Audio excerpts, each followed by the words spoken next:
I just finished reviewing a contract where I acted for the buyer who was buying the property from the seller who had purchased the property from the developer. So an assignment by default.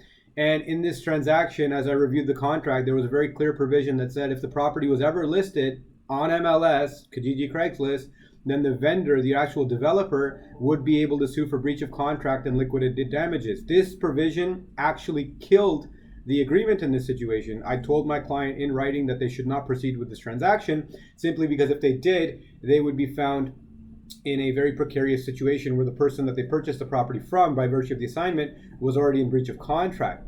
It's critical that you review these agreements. We oftentimes get realtors who give us a call at the law office and say, oh, you know, our clients insist that we want to list the property and they don't really care what the contract says. They're prepared to take their chances with it.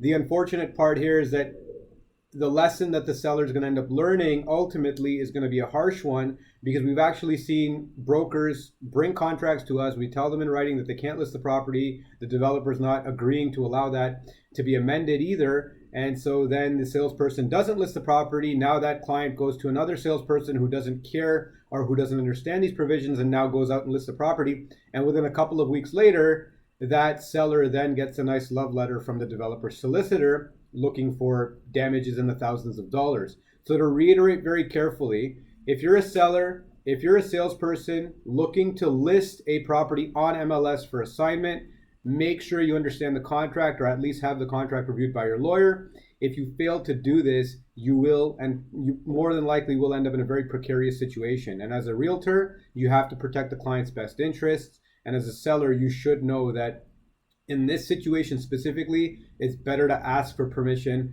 than it is to ask for forgiveness, because it will cost you a lot of money. You will be in fundamental breach of contract in most situations. I hope this video helps. We'll see you again next time.